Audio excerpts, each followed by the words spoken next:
Y'all know what time it is. It is the one, it is the only In the Scope podcast with your boy, Joshua M. Hicks, senior writer for War Media. You can follow me on Instagram and the Twitter at Josh M. Hicks Media. I got some heat for y'all today because I got someone who has not only been in the industry for a while, but and it has been a mentor to me. But I swear he's just one of the most handsome guys you'll see on TV.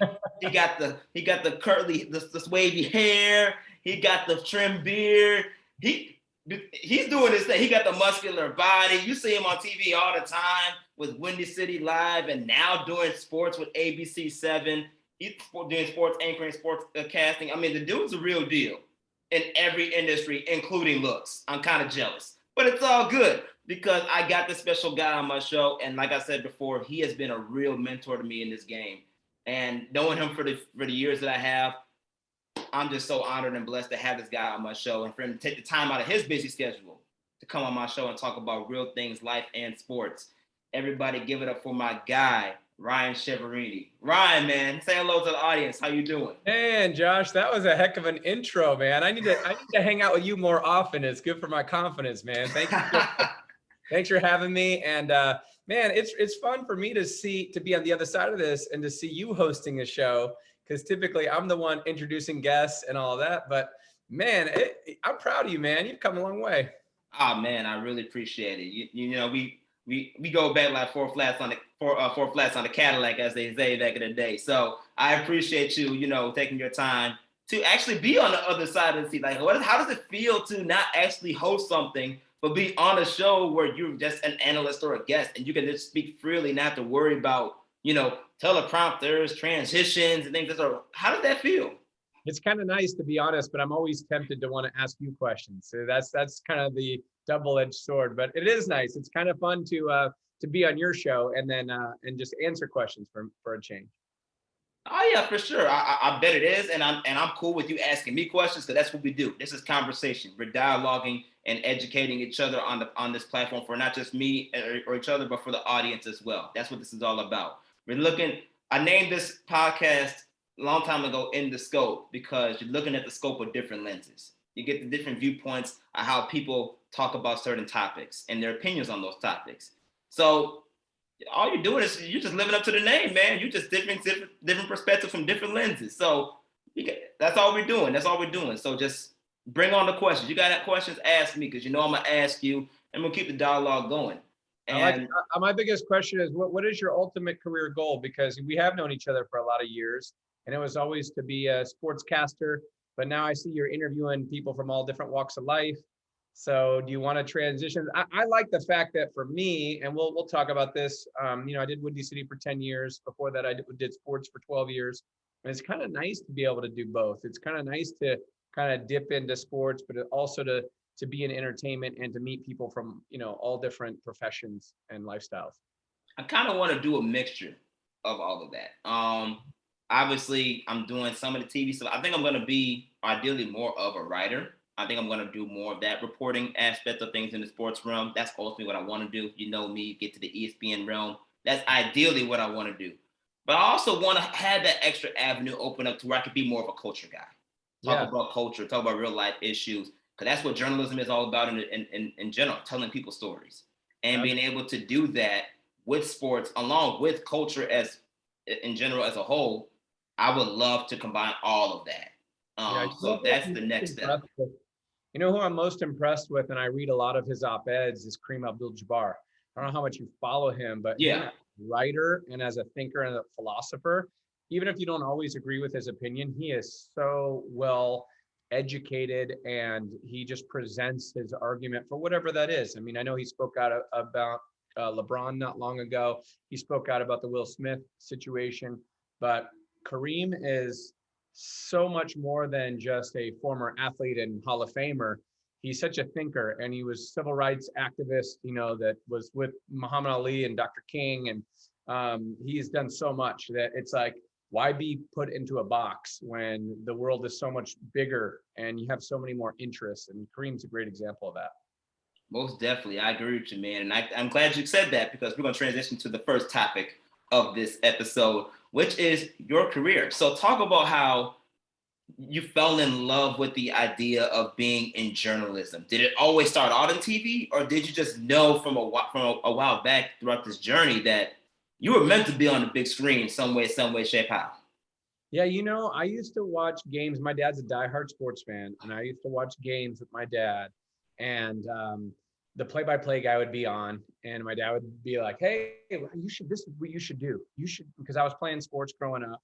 And my dad's like, "When you're done playing, you know, sports as far as you go, whatever. This is the job right here. This is what you want to do." And he would mute the TV, and he would have me try to do the play-by-play. And I'm just a little kid, you know. But I had sort of a little bit of a natural ability and a natural knack to do it.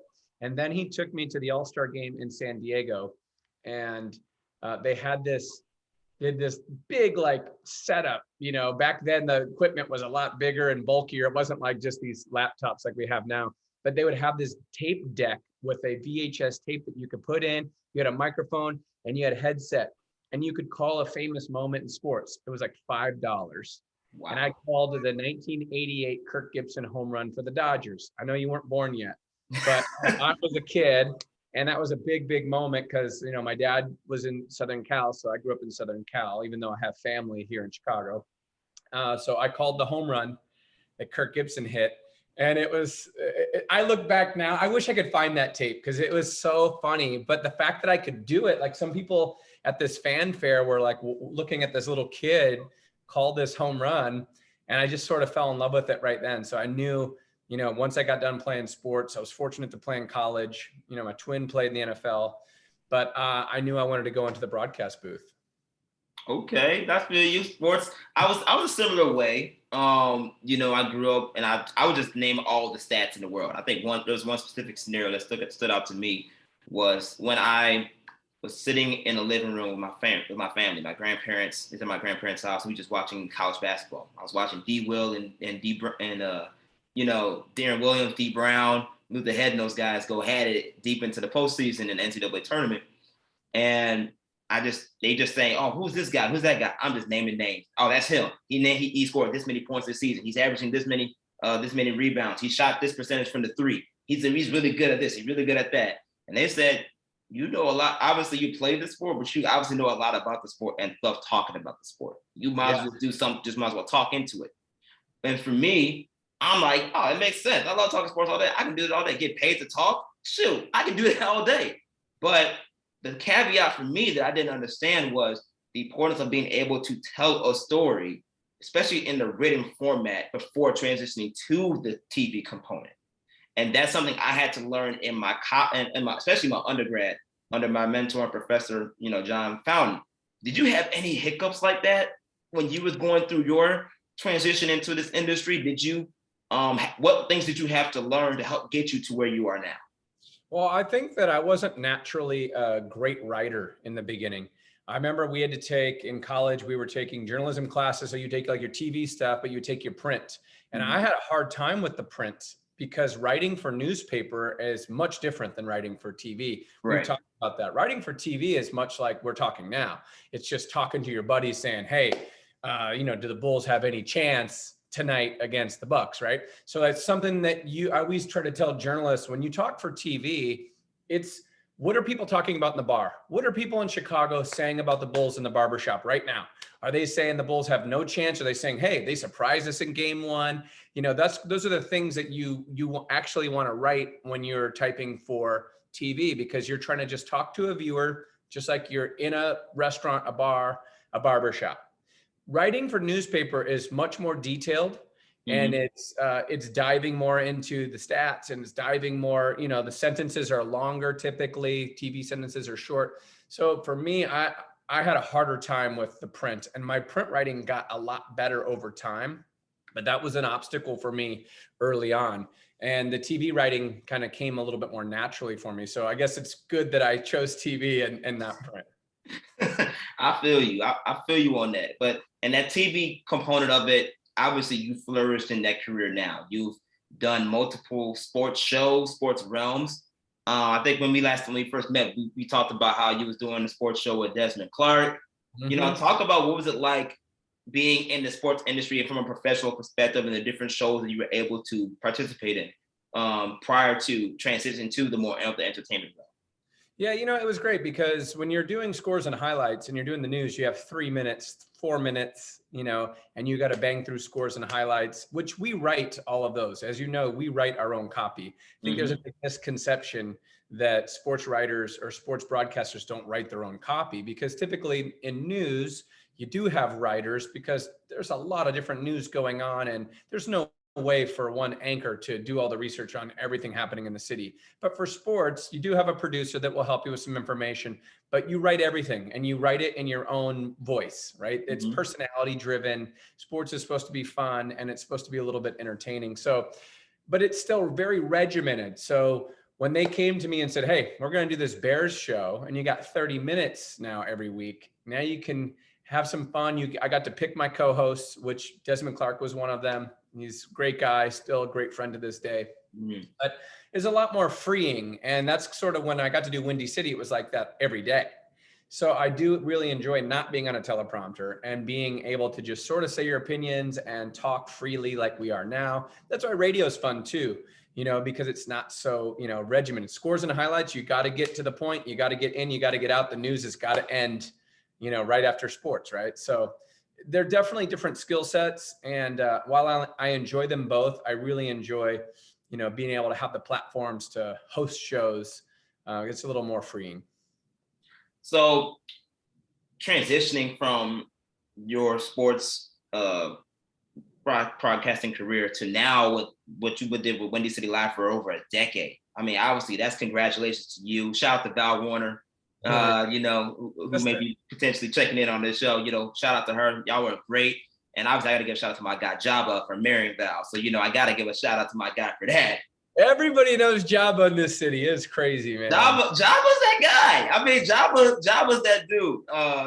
And for me to know him, obviously, especially from a sports perspective, dude's the real deal. Love the guy. And I love Val as well. She welcomed me in with open arms when I first met up with you and everything. So definitely shout out to them too. But Windy City Live itself, a decade-long show, constantly every day, same routines for the most part, different guests, different topics. What was it like to transition from sports to where you just talk about everyday life, all types of variety of topics, more of the entertainment realm? You had a live audience, what was that transition like for you? I loved it. I just think that I'm naturally a curious person. And while I absolutely love sports, there's more to me than just sports. So it was nice to be able to use that curiosity to now be able to sort of weigh in on everything from entertainment to politics. I mean, we had presidential candidates on, we had John McCain on the show. So it was great because it was challenging too. You had to learn and read up on a lot more things than just stats, right? And just knowing your sports teams. But it was a great challenge I really embraced. And hey, a decade over, I think we did over 2,500 shows. It was a heck of a run. We're still doing it once a week, which is great. But that 10 years was special. And to start a show from the ground up, and we went on the air the day after Oprah retired. The original title of the show was Morning Rush. I pitched Windy City Live as a name. They put it through, research, and everybody liked it. So I take a lot of pride in naming the show. And we had a really great run. I mean, we got to meet all of my childhood heroes for the most part, every big actor in Hollywood. I mean, I can't turn on the TV for one day without going, oh, this person was on the show. Oh, this guy was on the show, or she was on the show. Grammy winners, Emmy winners, Oscar winners. It was a really special thing. And we still got to have the athletes on the show too. So sort of got to be the sports guy of the show. And Val and I made such a great team. We had, at that time, she was single mom. I was bachelor guy. We kind of had, different perspectives, but we were very similar personalities. She's become my sister. I married her in Java. I was actually the officiant. So pretty special to build something like that and to build the friendships along the way. Was Val really meant to be your co-host from the beginning, or did you get to choose her as your co-host? How did that process go down? It was like American Idol. I mean, we both auditioned. They had this big party. They whittled it down to the top 50. So they had like 500 candidates. Then we went down to 100. Then they were going to fly in the top 50 candidates. So we had this big cocktail party at the Witt Hotel the night before the first audition. And you got a packet, and you had like the 7 people that you were going to audition with the next day. And Val was not in my packet. And to this day, Val's like, you never even talked to me at the party. I was like, Val, you weren't in my packet. I was trying to meet the people that I was going to audition with, but she always says, he didn't even look at me at the party. So anyway, I went and met all the people that I was going to audition with. It's kind of crazy when you know you're going to compete against certain hosts. Mm-hmm. And we have all kinds of people there. Drew Lachey from 98 Degrees audition, John Kelly, who's become a great friend, was, longtime sports anchor here and was on Extra. Mark DiCarlo, who is the voice of Jimmy Neutron's dad and longtime actor, has also become a great friend, auditioned. So they just paired all these different people together, and the auditions were like 7 minutes long or 6-7 minutes long. Yeah. And then you were supposed to talk about, a pop culture topic, a news topic, and then maybe talk about a personal story. And you had to do this over and over again. And I was covering the Bears as a sportscaster at the time. So I had to get up to Hallis Hall. So my audition was early, and I had to go back to back to back to back and do them all in a row, which is hard to kind of keep the stories new. Yeah, it was tough. But I remember what I did the night before the audition. I got on the World Wide Web, and I Googled a bunch, like Huffington Post. I would go to huffingtonpost.com, and I looked at all these different stories, and I started printing them all out. A pop culture story, a news story for each person. And I read everybody's bio that I was going to audition with. And I thought, oh, this person might be good for this. This person might be good for that. This person was on E! News, so maybe more pop culture for this person. And I just laid them all out in folders. And then each person I auditioned with beforehand, I would say, hey, I printed these out. If you want to do any of these stories, let's do them. Everybody was like so receptive to it. Like, oh yeah, that's great. Gives us something to talk about. So I did my homework. And that's the one thing that I really try to push to every journalism student or aspiring journalist. Do your homework, outwork that other person. Bob Costas, the greatest probably to ever do what we do. Mm-hmm. He always says, nobody will ever do more homework than I will before a game or for an interview. And it shows, it will show on the air. So did my homework, got the call back. The audition process went for like 3 months. They kept pairing different people together. And finally they paired Val and I together, and then they liked it. So they paired us again together. And then it just worked out. We didn't know each other from anybody, but they just saw the natural chemistry on the air. And I like to think they chose right. Yeah, most definitely. I mean, you're talking about going on 10 a whole decade in the process. I think that I like to say that they did a pretty good job as well. Everybody listening right now, you're listening to the one and only Windy City Live co-host, as well as current transitioning back to sports anchor, Ryan Chiaverini. Ryan, obviously you did that show for 10 years now. Like you say, and it's only going on once a week now currently. But like you mentioned, you transitioned back into the sports realm. How were you able, first of all, how did this come about? You even want to go back? Did you actually want to go back to sports when this came? I needed a job. No, I think big picture, they brought me here 16 years ago. And at that time, Mark Giangreco, who, has been a great mentor and friend to me, was, the icon here. And I think I remember there was a newspaper article that said in Giangreco's footsteps, and it was a picture of me. So the whole idea, I think, was they brought me here as a young sportscaster to be mentored by, Mark and Jim, and eventually, take over the sports department. And we still don't know if that is going to happen yet, but I am filling in, and we're trying to see if it's a good fit for both of us, right? Trying to see, they said, hey, we love you. We want to keep you. We would love for you to do some sports coverage for us.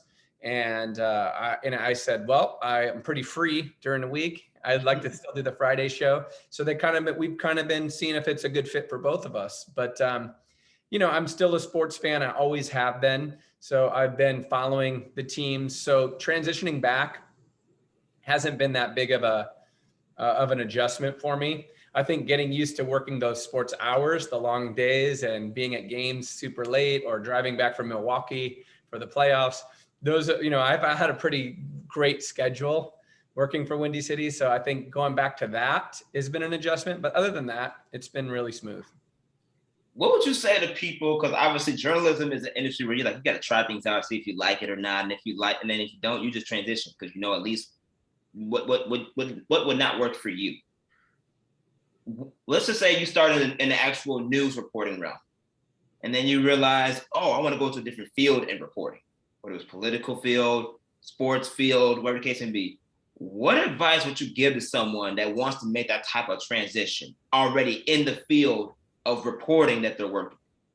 I think that the more that you bring to the table, the more valuable you are as an asset to any organization. When I first got in this business, I had to shoot my own stuff, write my own stuff, edit my own stuff. I was in Great Falls, Montana. You didn't know whether to laugh or cry when you saw your first paycheck. But I got to do it all, right? And you got to learn. And then as I progressed and moved up in markets, I didn't have to shoot anymore. I didn't have to edit anymore. Then when I got to Chicago, I stopped in Denver. I got to Chicago. Now you can't do any of that. We couldn't when we first got here. It was union, right? You couldn't edit. You couldn't shoot. Now the business is changing so much where we have multimedia journalists, right? So they're doing the MMJs. They're doing everything again. Yeah. So, and those are the people getting hired because you bring so much more to the table than the person who can't edit or can't shoot.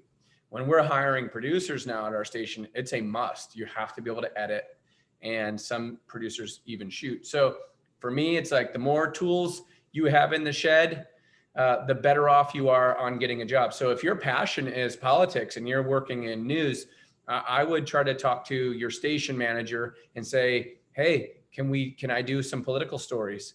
Or can I do some consumer stories? And you don't want to step on toes because we do have the I team and we do have political reporters. But if that's your passion, work in some stories that you can use on the news that also kind of cross over, and you can build your reel and you can show other news directors, this is, what I can do.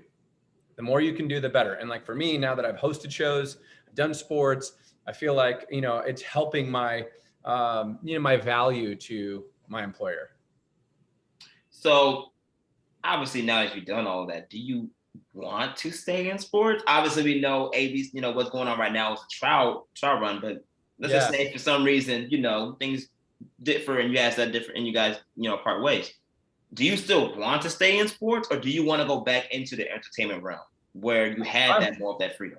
Yeah, I hope that I can do a little bit of both. I mean, obviously I'm weighing my options right now, but I like to do both. I think, if we can keep that Windy City Weekend show on Fridays, I can do some sports stuff. And I definitely like it. I enjoy it.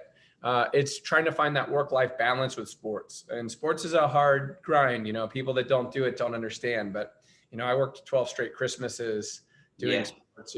My nights, weekends, holidays were all gone through my 20s.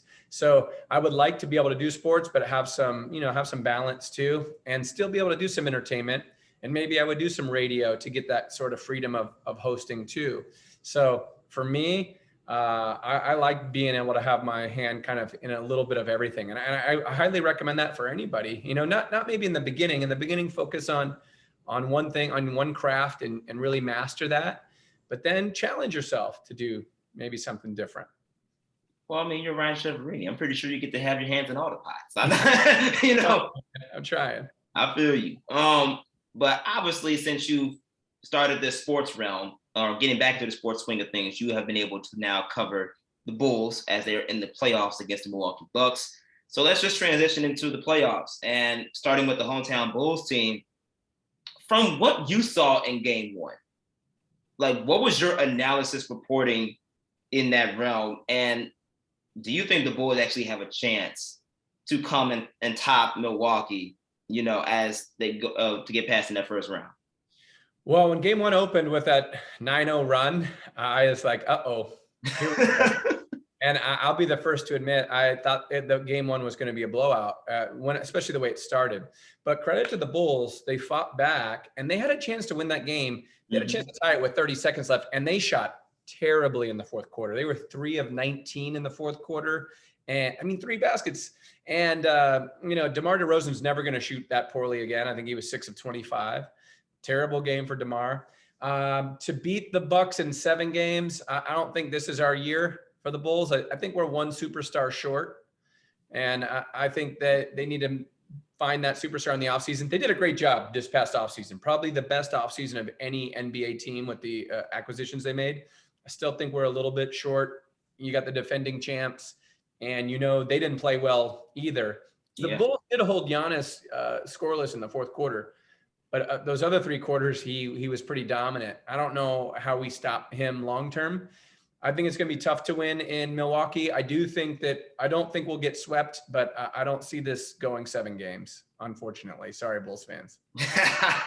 They get mad at me. Bulls fans get mad. And I was like, hey, it's not that I don't want them to win, but I gotta be honest and give it to you real. Otherwise, what kind of journalist are you? And there's a big, fine line between that, right? It's like, when I was going to ask about that. Like, what's that fine line reporting that stuff?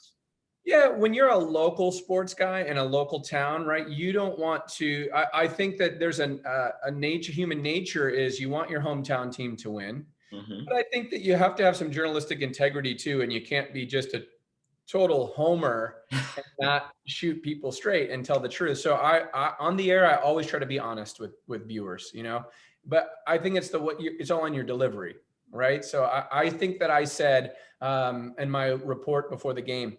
Bulls fans are hoping for the best, but preparing for the worst, right? It's like, that's a nice way to put it, right? Yeah. We're hoping that they're going to put on a good display, but we also know the Bulls sort of struggled going into the playoffs. We didn't have any momentum that second half of the season. And I think that's coming back to haunt us. But there is a fine line there because Bulls fans get upset if you say too many bad things about the team. So but you got to be honest too. Yeah, no, that's one of the first things they teach you in the industry. The truth hurts sometimes, but you have to tell the truth. That's your duty. So I totally feel you. I totally feel you on that. You think the Bulls have a shot? Gentleman's sweep. I think they get a gentleman's sweep. They may get 1 game. I think game 1 was their best chance to get that game. If they ever are given another chance, it probably to me will be game 3. I agree. Madison is completely different vibe when it comes to the playoffs. And we know the Bulls fans are going to show up with that crowd. So I think the Bulls can feed off of that to help win and take things to that next level for that game. But it's the defending champs. And like you said, there's no momentum we had in the second half of the season. And I think Lonzo Ball being out covered a lot of areas that that really exposed the Bulls. You can't knock the impact that Alex Caruso brings to the table, especially defensively. You can't knock the impact that, bringing guys that were injured, like Patrick Williams, things of that sort, and, what Kobe brings, what Ayo has emerged into this lineup. It's a lot of great things for the Bulls, but at the same time, I think Lonzo Ball was really the X factor that we really need to even keep games close like this against the top elite teams, which is what was happening when he was playing. And without him out, I don't see the Bulls really having much of a chance, especially when you're talking about a disciplined championship team that is hungry for a repeat. Right. That's a completely different animal beast you're dealing with compared to any other playoff team. Yeah, I think that they're making the right moves with the team. We're building. I still think we're a couple years away, maybe 1 year away from really battling for that Eastern Conference. But they've been exciting to watch, at least, especially the first half of the season. And then that playoff game, they looked great. I mean, well, they didn't lay down. Let's put it that way. They came back from double-digit deficit, and they had a chance at the end. They just went cold in the fourth quarter. Have you had okay, so since we talk about obviously we talked about Windy City Live, the different guests you had, and you mentioned you had athletes as well. Backtracking to that conversation for you personally, who was the top athlete that you was able to have on your show? Like, what was your favorite athlete moment? Oh, well, we've had Kareem on. I mentioned Kareem Abdul-Jabbar. We've had him on, and he's just such a deep thinker and philosopher. He's not warm and fuzzy and charismatic, but he's a legend. And it was really cool to see him in person and take a picture next to him. I mean, Val came up to his belt buckle. So I mean, it doesn't get much bigger than Kareem. I've met Michael Jordan a few times. I talked with him at his restaurant, and I invited him on the show because we had his mother on the show. Oh. And I tried to get Michael on.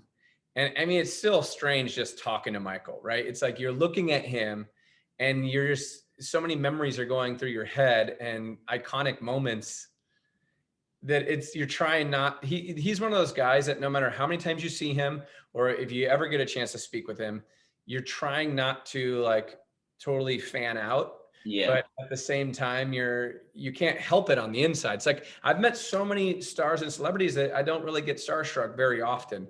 But with Michael, every time you're like, wow, this is Michael Jordan, but you don't want him to know that. Right. I tried to get him on the show, and he respectfully sort of declined in a nice way. But that would have been number one for sure. But yeah, probably Kareem and Mike Tyson too. We had Mike on 3 times. I mean, to me, for my generation, nobody was more dominant as a boxer than Tyson. So, and you can have the argument about him and Ali all day, and it's a good argument on both sides. But having Mike on and to see how gentle he was and how kind he was, it was really eye-opening. You're like, wow, this is such a different Mike Tyson than I grew up with. Okay, I feel that. You're not gonna mention Kenny Smith? Kenny's a good dude. Kenny, Barkley, I love that team. We've never had Shaq in studio. I've met and interviewed Shaq a few times. Great guy. But yeah, I mean, we've had every major star from Chicago on, from, when we had Rizzo here to Kane, we had the Stanley Cup in studio. We had, the Cubs World Series trophy in studio. It's pretty cool. And those moments are really special because when you're covering a team, and I covered the Hawks when they won it in Philly, the first cup they won. I covered most of them, I think, all 3. But, when they're winning it and they're skating it on the ice, and it's cool to see. But then when it all calms down and you're hosting a show and they bring the cup on, you can actually kind of go down memory lane with them, and you got the cup right in front of you, and you can really enjoy the moment because it's not so crazy where you're on live TV trying to interview people. Right. It's a different experience, and they're both cool in their own right. But it's really nice to be able to like have the Stanley Cup right in front of you, and it's a calm moment. What about Bulls? Obviously we have a Bulls fan base here. So what about the Bulls? Have you had any certain celebrities or the Bulls players come through on your show? We had Jimmy Butler on, and I believe we had D Rose in studio. We never had Lonzo on. We had his dad on. Yeah. LeVar is a character. A lot of people don't like LeVar, but when you meet him, you can't help but like him because he gets it. He knows like how to play the media. He knows what he's doing. He knows that he can't really beat Michael Jordan one-on-one, but he does those things because it's like, it's like he just hooks the media in and gets them talking. He's a genius when it comes to marketing. But we had D Wade on too. And I beat both of those guys in Papa Shot. That's my game. Real basketball, but I can play Papa Shot. Okay. That's what's up. So obviously we talked about Ryan, the sports anchor, reporter, co-host. But what about Ryan, the person? Like Ryan outside of the broadcasting realm. Like obviously I'm looking at a beautiful background where I'm pretty sure you can host some guests. How you're living the bachelor life still? Like, what is that? What is life and social life for you going on for you right now outside of the sporting realm? In my 20s, Josh, I was so focused on the work, so focused on getting to that next level. So much so that I didn't enjoy my 20s as much as I should have because I was so entrenched in trying to be great and trying to be the best sports guy I could be. And I was working a lot of nights and weekends. So the schedule didn't help, right? As we talked about. My 30s, I really started enjoying my life personally, professionally, having that balance with Windy City. Now I'm in my 40s. I know, hard to believe. It goes fast. You definitely don't look that. Yeah. So this decade, hopefully, will be more of, the family Ryan. I've had the fun. I would like to, I'm dating, but I would like to, take that dive and have a family, maybe have a kid before I get too old. But so Ryan, the person, is someone who really goes all in on whatever that is. So like whether it's, work or, now I'm trying to find the balance because I think it's important to it's not always about the destination. You got to enjoy the journey too. You got to enjoy the moments along the way. And it took me a long time to realize that. So I think I've learned a lot in the last 20 years, but I'm certainly a guy that cares about family, guy that cares about this community.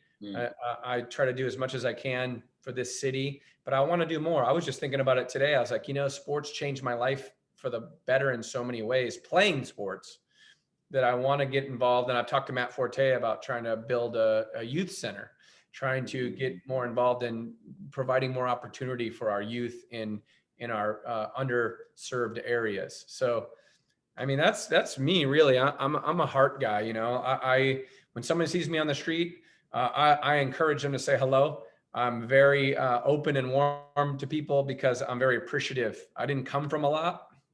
I came from a tough background, which it's funny when people see anybody on TV who wears nice clothes or styles their hair like mine, they just naturally think that you came from a lot of privilege and all of that. And it couldn't be further from the truth for me. Right. But I think all of the struggles that I went through when I was young makes me appreciate people more, makes me appreciate what I have and where I am. And I've never taken that for granted. So what goals do you have that you would love to achieve or on your list to achieve outside of just the sports realm? Outside of being on TV or your next phase of your career, what's the one goal you do want to achieve? I think getting married and being a dad, man. Honestly, I think that would be a pretty big accomplishment. My friends, including Val, that's a lofty goal. But I think that's the big thing for me. I mean, I've gotten to do so much in TV, and the career has been great, and I want to continue that for sure. But one thing I did learn when Windy City, The Daily Show went away, is that you can't let your work define you. Work is just one piece of the pie of who I am. Some people, that defines them. And for me, if I never went on TV ever again, or if I never did radio or anything ever again, I would still be okay, because that's just one piece of who I am. Because someday it's going to all end. Someday I'm going to walk away from it, or it's going to walk away from me. Somebody told me, we don't own these jobs, we rent these jobs, right? So we're that person in that chair for now. Mm-hmm. It doesn't last forever. So you can't let that just define you. So for me, I feel like I've accomplished what I wanted to accomplish. I want to still be great at what I do, but goals for me now are big in my personal life, right? It's like, that's the next chapter for me. Okay. Who wants to be the old guy in the club? I feel you. Before we try to wrap up the show, the one question I know for sure I do want to ask you is, what is the best piece of advice that helped get Ryan Chiaverini to where he is now? My dad probably gave me the best piece of advice, and that is, get the job first and then figure out how you're going to do it. So when I was young, and as you know, when you look at these jobs, they want so many years of experience. And right. Well, how am I going to get experience if nobody gives me a chance to get experience? Right. So I remember applying to jobs, and I was telling my dad, they want 2 years experience. Right. Get the job and figure out how you're going to do it.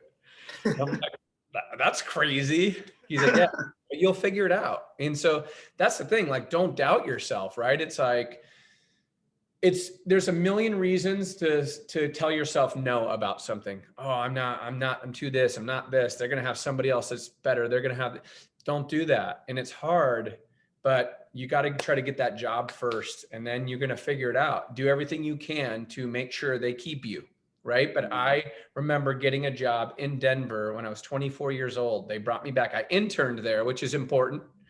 Make as many contacts as you can. I think you've been very good at doing that. Make contacts, talk to people, ask for help. Don't have too much pride. Like, I got introduced to you from Des Clark. Yeah. And he said, hey, I got this young man. He's very driven. He needs a mentor, someone in sports. I was like, on board. But you were so receptive to wanting help, right? So like for me, I was the same way. I was making phone calls, making contacts, trying to, get a circuit of just reliable sources and mentors, right? And reaching out to them for help. everybody needs help along the way. Yeah. So yeah, I think that's the biggest piece of advice. Try to make as much contact as you can and get the job first, and then figure out how you're going to be great at it and how you're going to do it. You're going to make mistakes. Everybody makes mistakes. I've made plenty, especially when I was young, but it's all about not giving up on that dream. Bulls, Bucks. What's your prediction? Hate to say it, Josh. I think Bucks in 5. It's okay. Great minds think alike. Let's just do it that way. Great minds think alike. Right, game 3 is what we got. We'll see. We'll see how well this video ages. Okay, I feel you. What's next for our viewers to tap into what you're doing? What's some things that are coming up that you're willing to tell? Because I know you got some stuff up your sleeve that you're working on. It seems you may not be able to say stuff or speak on, but what can you speak on that can give our audience something to look forward to moving forward? I would say keep watching ABC 7, because I think you're going to see a little bit more of me, probably in the sports realm, and still doing some entertainment stuff. Maybe some national stuff. I can't talk about too much right now, but the phone is ringing, so that is good. It's good to feel wanted. So I have a few things, but I'm not just quite ready to share yet, Josh. But things are good for me. I feel very, very blessed and lucky. And I've been here 16 years. I thought I was going to be here for 2, and then be somewhere else. But this city has embraced me. I'm certainly a Chicagoan, and it's I'm going to be very, very careful and wise about what the next step is, because sometimes you have to realize the grass isn't greener. So as like right now, I'm in a contract year. But you have to realize that sometimes where you're at is the best place to be. But sometimes it takes, talking to some other people, and then you sort of realize, what you have. So I'm kind of in that place right now. Okay, I feel that. Everybody listening to this episode, you already know you can follow me on the Instagram and the Twitter at Josh M. Hicks Media, but also follow War Media on YouTube. We're on Anchor on all podcast platforms, Google Podcasts, Spotify, TuneIn app, iHeartRadio, you name it. We are all over the place, and you can catch this episode specifically on War Media's YouTube.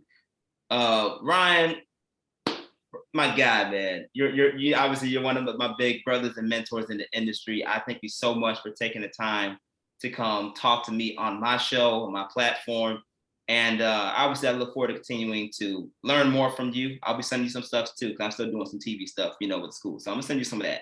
But I'm still going to learn from you, and hopefully we can catch up in person. Coming soon. I mean, you got a nice place for me to come visit, so maybe I should come over there to check it out a little bit. I got a full bar back here, man. I got a full bar. Oh, you got the bar too?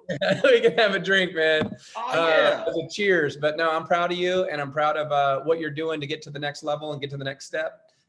Hey, 5 years. Do I have 5 years before you take over for me, or what? Do I got a little time left?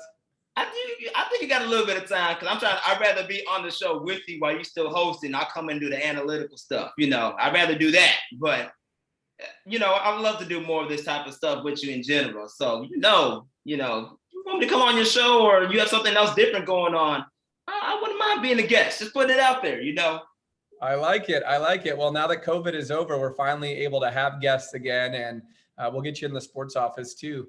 And man, anything I can do for you, you let me know. And I'm proud of you. I think that you have come a long way from when I first met you, and sky's the limit. Keep going. Yeah, most definitely, man. Thank you. I really appreciate it. You have a good rest of your day. You too, brother.